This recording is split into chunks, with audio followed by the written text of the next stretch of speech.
1965, so it requires the United States.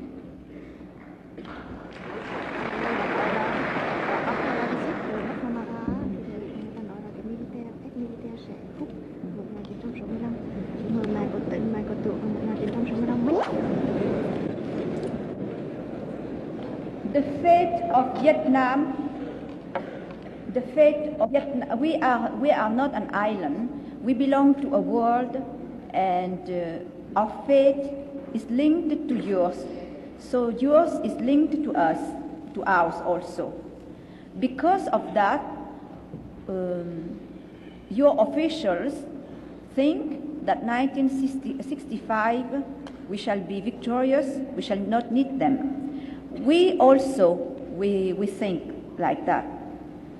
Of course, if at that time there is some new event or anything disturbing, I'm sure that without us requesting it, your own country will see that it is their own security which is at stake, and it will be your own country which will try to do something about it.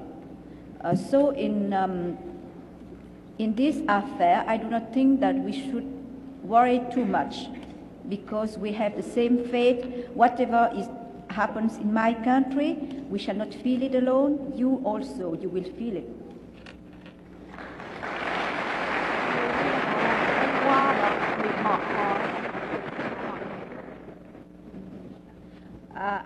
I hear that my daughter seems to be more informed than I. She says that you come from Hungary, and maybe you wish to know if we shall have your same fate. About it, I think that exactly why human justice has improved in the world. It is thanks to judicial errors. The more they are monstrous, the more people learn. So we are learning from your experience. And I think because of that, because of its geographical position, never the country will accept to lose some influence in Vietnam.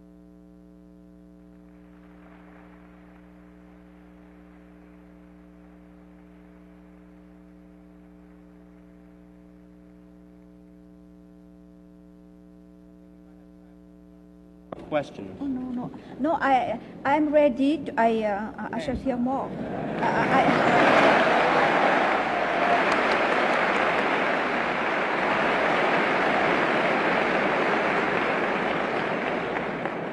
Mr. McGovern, have somebody there? John? Madam Nhu, before answering my question, I should like to say that I think it is unfortunate that you must spend so much time defending yourself before you can answer further questions. Now, it seems to me that due to the type of press coverage you are given in our country, we are spoon-fed on all news that's fit to print, and we fail to realize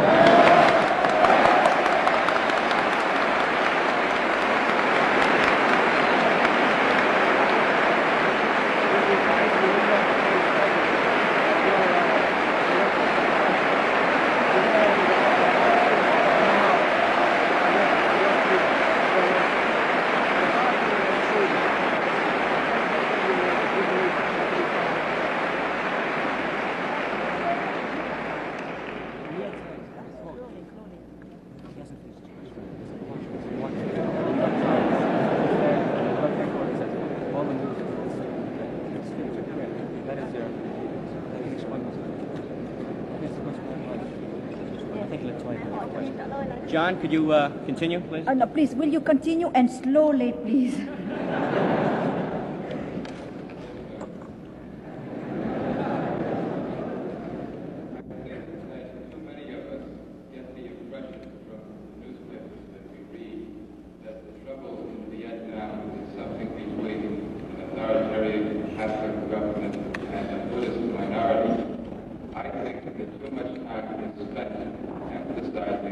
this trouble, which is not as great as the threat of communism. communists coming from the north.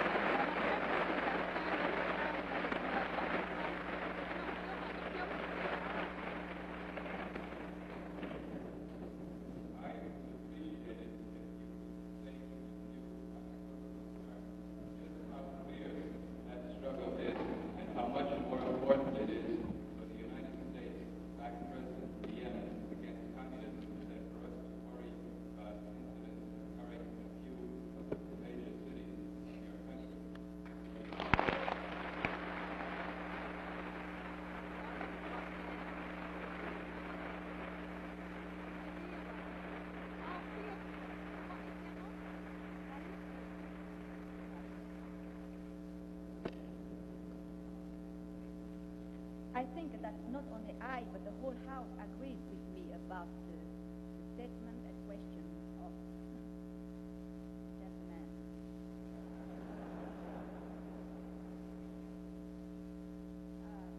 About that, about the statement and the question, I can say that in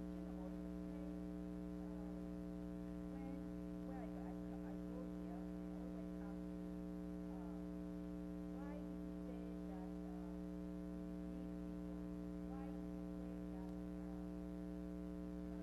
why are you attacked so much? Why your country is attacked so much? What is the chief accusation? That means they themselves, we hear attacks. It is said that we are those dogs which must be drowned because we are mad. As you know that French saying, when one wants to drown a dog, one always says that it is mad. But nobody so far has could prove that that dog was mad. So as long as that act of drowning that dog cannot be proven that it is a beneficial action for humanity because the dog is mad, so it is only a crime. And now, because I could not make myself heard in my country, that I come here not at all to lecture people or to make propaganda, anything. It is just to ask, but why should we be drowned? Why should we be suppressed? Why do you dislike us? So far, people could not tell it, because when they say, they give their reasons, the main reasons, I prefer to read you, because they say, for instance,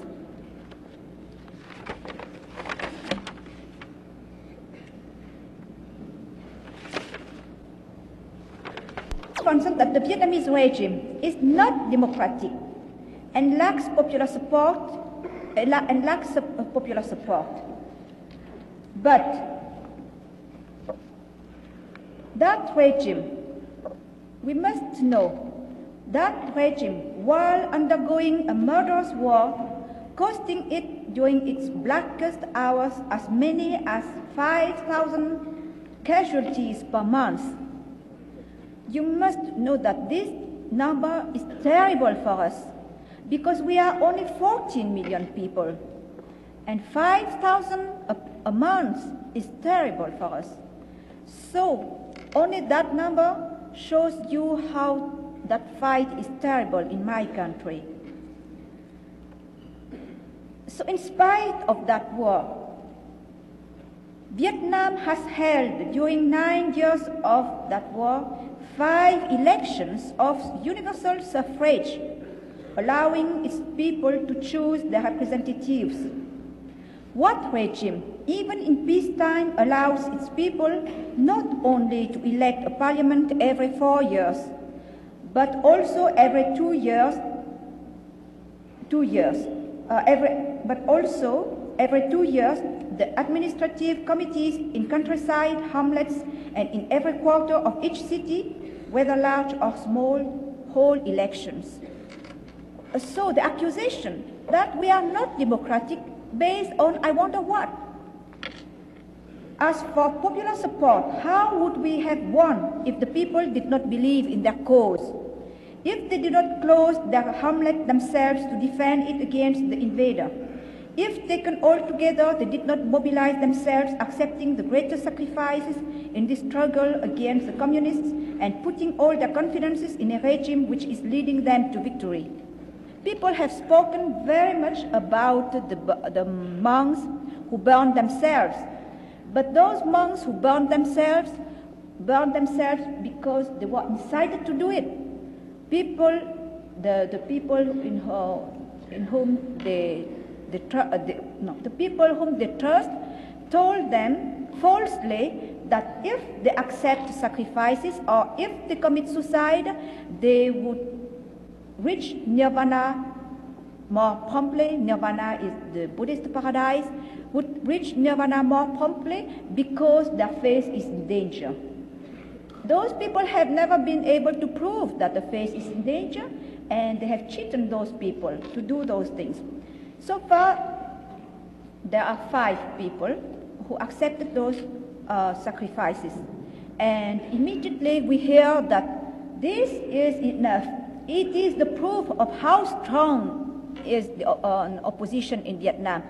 But if we must count on sacrifices to tell the strength of someone, so Vietnam, the Vietnamese regime, must be how much stronger with all those thousands of people who die not at all for the sake of publicity or because they are cheated, but they accept to die obscurely to defend their country, to defend the regime.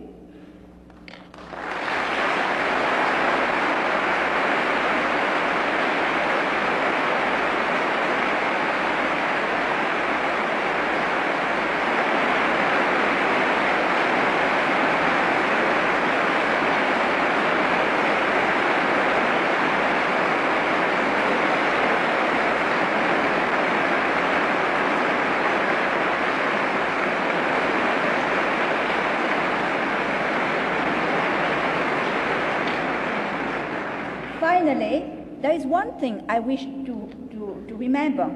How would a regime without the popular support dare to arm all its people? The paramilitary forces who do not live in barracks but among the people are the proof of it. Imagine that we do not have only an army, but all the people who live in the hamlets, means nearly all people in the country are armed. So imagine if a government or a regime is unpopular, how can they dare to arm those people? So this is also a proof.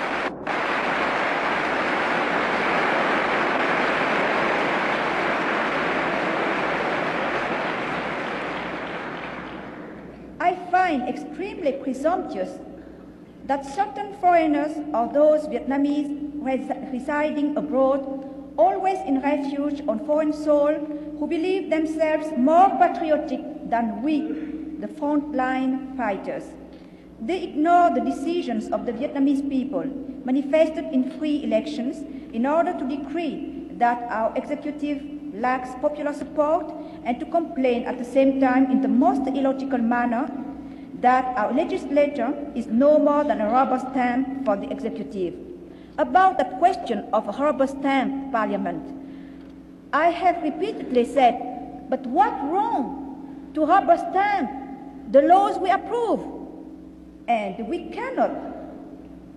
Would one, I ask myself, doubt, for example, the popular support enjoyed by a government and for that reason seek to overthrow it just because its margin of victory over the opposition was narrow? Would one also doubt the legitimacy of a parliament each time that it approves a bill presented by the executive?